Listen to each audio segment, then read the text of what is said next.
slow-motion bullet firing through Parabellum is cool enough that I don't even care that Parabellum could be a Colombian or a French band. Oh, it's 9mm Parabellum Bullet, a Japanese rock band. Arc shot of Lady Liberty starting with a peaceful sunset broken up by lightning transitioning us to the storm. As if John's story doesn't start until we're here to enjoy it. John was running towards the city when we left him, and now he's there, setting the tone with Buster Keaton again. Last time John had to go through a bunch of rigmarole to get some gear to fulfill his marker, and he got really angry. This time he goes through similar steps to escape again. It's like poetry. It rhymes, but in a good way. 14 million, it's a lot of money. Not if you can't spend it. Staying alive advice. Yeah, John, it's a library. Need that library etiquette advice. Feels like a good time to throw the old brutal counter up there. I can't say Keanu Reeves kills NBA player with a book is exactly where I saw this movie going, but I'm definitely not complaining. There's another motif in this movie that makes me want to start another win counter for it. Let's call it John Wick doesn't care about looking pretty or using unique moves throughout a fight. Boban is 7'4", Keanu is 6'1". Hitting Boban in the nethers makes sense. Also, he's in a library and books are hard, so he uses them. A lot. But that's a long name. Let's call it Ain't Broke, Don't Fix. Just below my floating rib. Be sure not to hit my... John never lets you get those last words. But I think you could say he's doing the Keymaker a favor by shooting him before he expects it, since the anticipation would be terrible. Plus, something could be said for not getting a chance to tense up and wince or flinch and make John's perfect accuracy a millimeter off. And speaking of his perfect accuracy, he doesn't need time to aim. He is still a cold-blooded assassin. And he already knows exactly where to shoot to avoid bones and organs. He just wanted to know the doc's preference. Where? There he goes, running into his blue light. You'd think at some point hitmen would start avoiding blue lighting. Well, the echo of the gunshot against the canyons confirms it for me. This wasn't as much about realism as it was letting us know that John is a Tuco fan from The Good, the Bad, and the Ugly. He even listens to the cylinder up close while making his new revolver to fire the 4440. These movies happen so fast, you're liable to miss how insanely awesome each disarm and takedown is. It looks like John loses balance here, but he's actually putting his weight behind the goon so he can roll him over. It's like a snowball fight to these guys. I know, it's brutal. Each knife hurts, even the ones that don't stick, which, realistically, is most of them. Ease off Neo's moves, though. Resourcefulness. It probably shouldn't be funny. Another insanely inventive disarm from John Wick. After this crazy knifing, which reminded me of this, I can't help but be reminded again by these hatchets, and now I really think Kung Fu Hustle needs to be finally added to my schedule. It's only one of my top 10 favorite movies of all time. Nope. Look, it's brutal, but even I have a line. The pencils were much faster, clearly the superior weapon. I knew Tanaka was evil, but sending Tiger out like that? And we've established John isn't about leaving wounded assassins to come back for him. Character continuity. Aw, he goes from sad pup to happy pup when he sees his buddy Sharon. The setup of this shot is almost identical to Chapter 2. Really nails the one long bad day motif. Oh, brutal. It probably says something about these movies that I'm mostly stressed about horses getting shot in this scene. Or maybe it says something about me. Another brutal win, obviously, but our second example of, if it ain't broke, why fix it? Get out of the road, Chad. Yep. See, John, you have two wolves inside you, and you need to decide which one you want to feed. The one that kills everyone, or the one that kills everyone and feels bad about it. Beautiful beard went on a guy John doesn't have to kill. They could kill me just for talking to you. They take more of a hands-off approach. That joke doesn't really work. They take more of a stab you through the hands approach. There it is. Art is pain. Meta. I really never noticed the amount of sambo John Wick uses, but it all makes sense now. That painting is the sacrifice of Isaac, only this time an angel didn't stop Abraham from sacrificing his son Isaac. Also, that's the conversion of St. Paul, depicting the time Saul changed his name to Paul and stopped killing people. Das Vidanya. Das Vidanya. Russian version of be seeing you. Everything is under the table. I love how they just adopt phrases already in use for their own purposes. Or maybe the IRS stole it from them? No digital footprint. Can't track it, can't hack it, can't trace it. Yeah, it makes sense that Morpheus wouldn't want to be plugged in. Robbie's face there for a second. So, Morocco suits Halle Berry. It's like she was made for desert attire. Sit. Obedience. We leave in 10 minutes. I guess it's keeping on theme to never let John take a break or a nap. Or let his wounds heal. How can I help you? Come on, Mark. I've seen you get excited about asparagus. You can do better. I do really love that he drops the Japanese accent as soon as the adjudicator reveals himself. I wasn't expecting the high table so soon. Killed scores of men this past week alone because A of... dog, a car. And the pencil legend has been replaced with the events of chapters 1 and 2 and what John would do for just a dog and a car. It makes you wonder what the context behind the pencil story actually is. Zero's assassins are always already there by the time someone reacts. Another fun reinvention of assassination in the Wickverse. I don't remember where we landed on that, just not JWU. Although it seems like you guys are into JWU. I could get into that. Also, it's pretty brutal. Just a lot of cuts per target. Also apropos that the obsessed with paintings depicting biblical passages about people getting stabbed lady gets a forced faux stigmata. Oh, so the dog's name is Chekhov. Hashashin, followers of Hassani, and it comes from Asasiyun, meaning men who are faithful and who abide by their beliefs. Yeah, or you could say nothing is true, everything is permitted. This dog. Notice that Chekhov growls this time since Barada didn't ask Sophia if he could pet it. May I pet one? Certainly. I love it. This dog, I will keep it. Braun can threaten all the humans in the world, but as soon as he paid attention to the dog for a second time, y'all started squirming. You know the JWU doesn't shy away from killing dogs. And I will kill it. And yeah, everyone hates to see a dog shot, but since Hallie has spent 6 months with these Belgian Malinois since they were puppies, you can believe any feeling she'd have for them would be 100% real. Sometimes in action movies you need to slow it down a little, cheat here and there so it's not complete chaos, but that's not a concern in John Wick. The second their boss is shot, they start shooting back. Sophia and John are just faster. Saving your best chance at escaping alive. Nothing like throwing a dog's master down in front of it to guarantee a shredded appendage. You shot my dog. I get it. It's so easy to use the cool team-up thing as a gimmick and do it so wrong. But the fact that Sophia actively hates John and is also just doing her thing because... Consequences. Yeah. it works. I'm not about to count, because, come on. But let's just take a moment to appreciate John and Sophia's anti-stormtrooper headshot capabilities.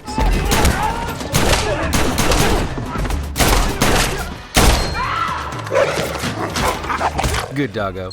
Another tactic that seems to work, so why would they only do it once? You probably know by now that John wasn't the only one to be trained at Terran Tactical for this movie, and while, look, John's got a leg up, Hallie really sells the realism and clearly kicked butt at the range and the map. Getting that video game feeling again, peeking out to shoot while protecting yourself, setting targets for your dogs, and these long takes, I'll never take it for granted. Plus dog foo. Ooh, dog food teamwork. And the music kicking in alerts me that we've gone over 3 minutes in this firefight without music. And it again gives us a chance to focus on the skill of these actors and the choreography created for man and beast alike. And let's not pretend like there are better areas to have your dog bite to incapacitate a foe, which is obviously brutal. Yup. Reloads before both and headshots both. Yes, dog-human teamwork. And another ain't gotta be pretty win. Generosity. Both a brutal and a samesies win since he was already hiding, and well, the brutal win is pretty clear, I think. I don't think Neo is coming for you this time, Morpheus. Well, sometimes you gotta cut a mother. Oh man, I had to slow it way down, but I think one of the 7 cuts was on the cut to the wide angle, and that's something else. Alright, now he's a real assassin, living by the creed. Though less Ezio's this time, more Altair's. Seriously, if he doesn't have a hidden wrist blade in Chapter 4, it's possible they just wanted a shallow focus on John's face so the finger goes out of focus. It's also possible they wanted us to have an idea of the pain John's going through. This might be my favorite scene in the movie. You can't surprise John, you can't one-up John, he has no limits. Speaking of which, he anticipated Zero would send guys to the exit, waited to hear the bikes approaching, and then tackles both of them off the bike before they could even stop.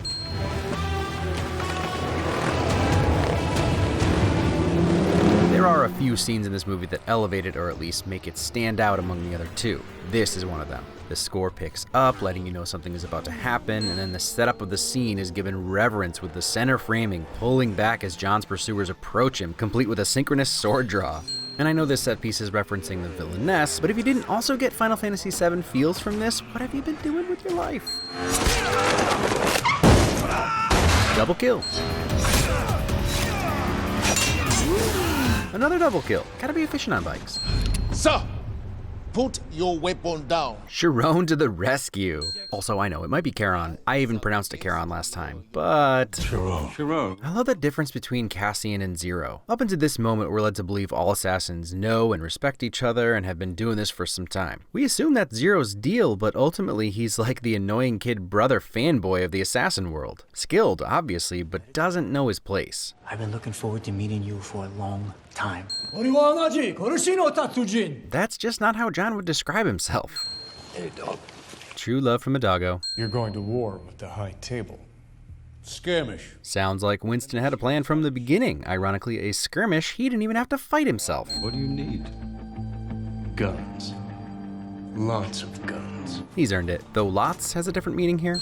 Wow, so we finally crossed the line from hitmen in suits to storm ninjas in invincibility armor.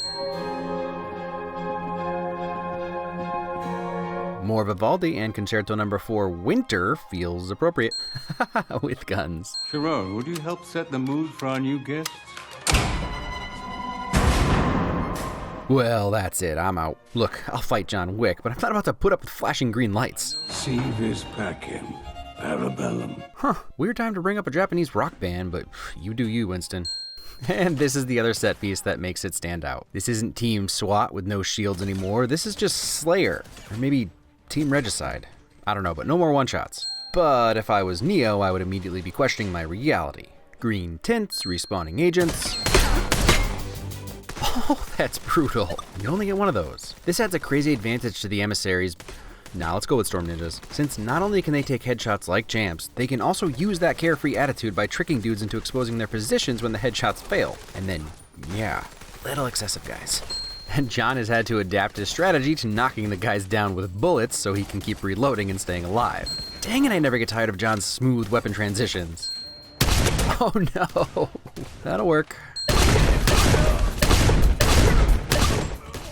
Smart, rather than try to raise the heavy shotgun in time for a body or a headshot, just take out the legs. No one ever accuses John of not being thorough. Hey, bullet underwater realism that's been done wrong so many times, I bet a portion of the audience yelled foul. Seriously thorough. Zero's guys finally get to show off for John. He was there the entire time. So was this dude. And see, John isn't the only guy not trying to fix what isn't broken. Another favorite addition is the scratches and gouges left by the swords hitting the glass with so much force. Hey, oldie but a goodie. Oh no! Also ingenuity. Finally a little payback. Not really commensurate, but payback nonetheless. I'm gonna offer a lukewarm defense of Zero that no one asked for because it's an interesting concept to me. You might be thinking, if you really want to experience John Wick, you should send your men away, give him a month to recover, and then fight him one-on-one. Well, the thing is, there are no rules, and part of Zero's power, in the same way John has insane CQC and weapons skill, is having loyal men that can do his bidding. Earlier, he said no one but him kills John when he killed the Storm Ninja. Clearly, he sees his men as an extension of him. It's possible he told them to just tire John out, but things get tricky when you introduce blades, and while these guys are purposefully trying to slow John down and injure him, these guys aren't holding much back. Keanu really slipped there. Keanu Reeves is always a win. You see that takedown and you think, man, John's strong, and you're not wrong, but what you should be thinking is, my goodness, Chet knows how to take a break fall like a champ. Yeah, sweep the leg, Johnny. Get him a body bag. And one more for good luck. John realizes he's not fast enough to fight with these two, so he starts just bodying them. And John has an advantage since he's indestructible. John, you're incredible. Compliments. Let's do this. And knowing how to accept compliments. That's the Nala takedown. He's staring at that gun like he knows he'll have to use it in a way he doesn't want to later. Giant New York City rooftop fireplace. Yeah, that's a win. I mean, he knows he has a bulletproof suit, he purposefully doesn't shoot him in the face, and he deliberately pushes him towards the edge of the building he knows has a bunch of awnings and, well, metal to break his fall. I mean, he's John Wick. If anyone can survive it, John can. Also, the Keymaker set up the you gotta make it look real premise earlier. Are we in place, sir? Oh, very much so. And this question leads me to believe there was at least a plan. Can't say if Jonathan knew anything about it, but Sharon did. Well played, sir. So while the adjudicator doesn't have much empathy, I think it's awesome that the JWU allows the casting of characters with neck tattoos. It actually makes them really fit right in. Oh right, and Asia's tattoo, Einfühlung, means empathy, which actually works in their favor a little ironically. How far can he get? It's like saying, how many more punches can Rocky take? Speaking of which, these guys were singing a Frank Stallone song as John ran up the steps. Maybe, I don't know. Not to shatter the grand illusion, but you usually have to take these disclaimers with a grain of salt. Harmed is a broad term. Be more worried if you don't see it, but I actually believe it this time. Chad worked with Andrew Simpson, the guy who trained the direwolves in Game of Thrones, and really wanted the dogs to be trained to play rather than kill, as dogs usually are. See, dogs don't know they're in a movie. Teaching a dog to pretend to kill is impossible, at least that's what all the other trainers told Stahelski. But Simpson said yes, and they did it. It sounds much less stressful and like a much more fun shoot for these good boys. There was some confusion on my John Wick 1 video when I said that it was my first Keanu Reeves movie. I meant first on the channel. Speed was probably first, that or Dracula. There are only a handful I haven't seen. But Constantine, The Replacements, Man of Tai Chi, even Johnny Mnemonic are all movies I absolutely love. I think Point Break was when Keanu Reeves became one of my favorite actors, and he shines like the sun in this franchise. Agent Kate Dillon, a real-life NB, landing this role and then the movie honoring that while not drawing attention to it is fantastic. And they nailed the characterization of unfeeling, ruthless bureaucrat perfectly. Even more so when you listen to Asia in real life. They're smiley and happy, and obviously that empathy tattoo means something to them. Also, they played a Nazi in Orange is the New Black, so to say that they have range would be an understatement. Everyone else returning was top of their game. Mark Dacascos was a highlight for sure by really setting himself apart from everyone else John's gone up against. Chechep and Yayan also bring something special to the film. Even if you haven't seen either Raid movie, you can tell they're important. This brings me to the one and only problem I have with John Wick 3, and it's something that I first noticed in Man of Tai Chi, a movie directed by Keanu where he cast himself as the bad guy. But in the movie, he fights Tiger Shen, a Chinese actor, stuntman, and lifelong martial artist. And look, Keanu is a martial artist. He has been since The Matrix. But number 1, he's in his 50s. Number 2, he's 6'1". And number 3, he's only been doing martial arts since The Matrix, 1999, when he was in his 30s. So a fight against Tiger Shen, yeah, this Tiger Shen, literally Keanu's personal trainer on The Matrix, who is 11 years younger, 5'9", and has been doing martial arts competitively his entire life, makes Keanu look a bit like a lumbering oaf stuck in molasses. Maybe just his legs. We'd also been watching Tiger fight other small, fast martial artists like himself all movie.